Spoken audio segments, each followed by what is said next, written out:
දේශපාලනය දකුණු කොරියාවේ රාජ්‍ය ව්‍යූහය තීරණය කෙරෙන්නේ කොරියානු ජනරජයේ ව්‍යවස්ථාව මගින්. මෙම ව්‍යවස්ථානුකූල ප්‍රජාතන්ත්‍රවාදී රජය කොටස් තුනකින් සමන්විතයි. ඒ ව්‍යවස්ථාදායකය, විධායකය හා අධිකරණය ලෙසින්.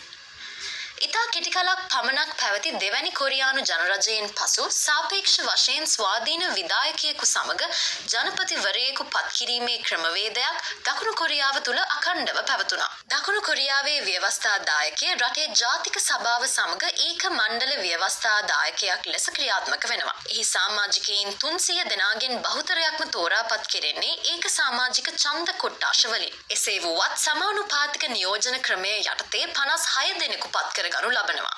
ජාතික සභාවේ සමාජිකයින්ගේ දූර කාලය වසර 4ක්. යම් සමාජිකයෙකු සිය දූර කාලය සම්පූර්ණ කළ නොහැකි අවස්ථාවකදී අතුරු ඡන්ද විමසීමක් පවත්වනු ලබනවා. ව්‍යවස්ථාව විචාරණය හා සම්මත කර ගැනීම, අයවැය හා පරිපාලන පටිපාටි විගණනය කිරීම, රාජ්‍ය ගිවිසුම් සම්මත කර ගැනීම හා රාජ්‍ය පත්වීම් අනුමත කිරීමේ වගකීම පැවරෙන්නේ ජාතික සභාවටයි. ඊට අමතරව රජයේ ඉහළ නිලධාරීන්ට එරෙහිව දෝෂාභියෝග ගෙනීම සහ ඔවුන් පහ කිරීමේ බලතලද එයට හිමි වනවා. වත්මන් ජාතික සභාව දේශපාලන පක්ෂ 4ක නියෝජනයෙන් සෑදී තිබෙනවා. සේනුරී පක්ෂයට ආසන 122ක් හිමි වී ඇති අතර කොරියානු මින්ජු පක්ෂයට ආසන 123ක් හිමිව තිබෙනවා. ජනතා පක්ෂයට ආසන 38ක්ද, ජස්ටින් පක්ෂයට ආසන 6ක් හිමි වනවා. ඔවුන්ට අමතරව ස්වාධීන නියෝජිතයින් 11 දෙනෙකුද සිටිනවා.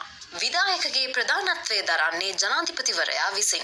මහ ජනතාව විසින් ජනාධිපතිවරයා ඍජුවම තෝරාපත් කරගන්නා අතර ජාතික විධායකය තුළ මැතිවරණයකින් තෝරාපත් කරගන්නා එකම සමාජිකයා වන්නේ ජනාධිපතිවරයායි.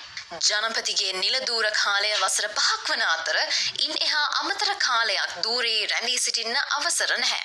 ජනපතිවරයා ආණ්ඩුවේ ප්‍රධානියා මෙන්ම රාජ්‍ය නායකයාද වන අතර දකුණු කොරියානු හමුදාවල ප්‍රධාන අනදෙන නිලධාරියාද වනවා. යුද ප්‍රකාශ කිරීමට, පනත් කෙටුම්පත් නිෂේධනය කිරීමට, ජාතික සභාවට ව්‍යවස්ථාව සම්බන්ධ යෝජනා ඉදිරිපත් කිරීමට, හදිසි නීතිය හෝ යුද නීතිය ප්‍රකාශ කිරීමට මෙන්ම ජාතික සභාව සම්බන්ධ අනුමැති ලබා දීමේ බලතලද ජනාධිපතිවරයාට තිබෙනවා.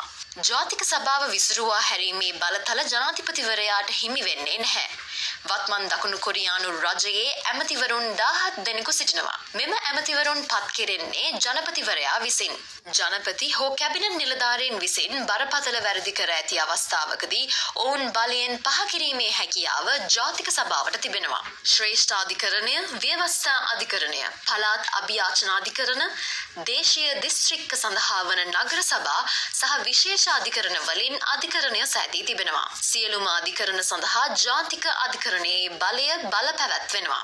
දේශීය ස්වාධීන අධිකරණ සඳහා අවසර නැහැ. අධිකරණය තුළ සිටින සෑම විනිසුරුවරයෙකුම දෙවසරක පාඨමාලාවක් හා දෙවසරක අභ්‍යාසලාභී පුහුණුවක් සහිත දැඩි පුහුණු කාලයක් සම්පූර්ණ කළ යුතුයි. රාජ්‍ය අධිකරණයේ ප්‍රධානත්වය උසුලන්නේ ශ්‍රේෂ්ඨාධිකරණය වන අතර දකුණු කොරියානු නීතියට අදාළ සියලුම අභ්‍යාචනා සඳහා අවසන් විනිශ්චය හිමිවන්නේද එමගින්.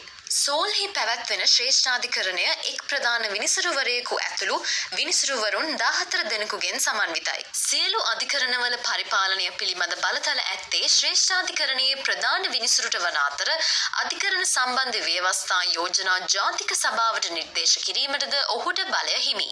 ව්‍යවස්ථා අධිකරණය ශ්‍රේෂ්ඨාධිකරණයෙන් ස්වාධීන වන අතර ව්‍යවස්ථාමය සාමලෝචන හා දෝෂාභියෝග සම්බන්ධ බලතල එයට හිමි වනවා. ගැටලුවකට ඇත්තේ 2008 වසරේ සිට ද්‍රෝහිවීම සම්බන්ධව දඩුවම් ලැබූ 5500කට ආසන්න පිරිසගෙන් ඇතමෙකු නඩුව නැවත විමසීමක් සඳහා හෝ අධිචෝදනාව සම්බන්ධ සැකයක් සඳහා ඉල්ලීමක් කළ හැකි වීමයි. එමෙන්ම විවාහයෙන් පිටත සම්බන්ධතා අවම කිරීම සඳහා නිසිදි කසාද දීමනා ක්‍රමයක අවශ්‍යතාව දකුණු කොරියාවට ඇති බව විද්වතුන් පෙන්වා දී තිබෙනවා. අනිකුත් නීතිමය ගැටලු निराකරණය කෙරෙන්නේ ශ්‍රේෂ්ඨාධිකරණයෙන්. ව්‍යවස්ථා අධිකරණය විනිසුරුවරුන් 9 දෙනෙකුගෙන් යුක්තයි. මෙයින් 30 දෙනෙකු ශ්‍රේෂ්ඨාධිකරණයේ ප්‍රධාන විනිසුරු විසින් නිර්දේශ කොට ජාතික සභාවේ අනුමැතිය සහිතව පත්වන අතර 30 දෙනෙකු ජනපතිවරයා විසින් නිර්දේශ කරනවා. කෙසේ වෙතත් සියලු විනිසුරුවරුන්ට පත්වීම් ලබා දෙන්නේ ජනපතිවරයා විසින්. ව්‍යවස්ථා අධිකරණයේ සභාපතිවරයා ජනපති විසින් ජාතික සභාවේ අනුමැතියද සහිතව පත් කරනවා.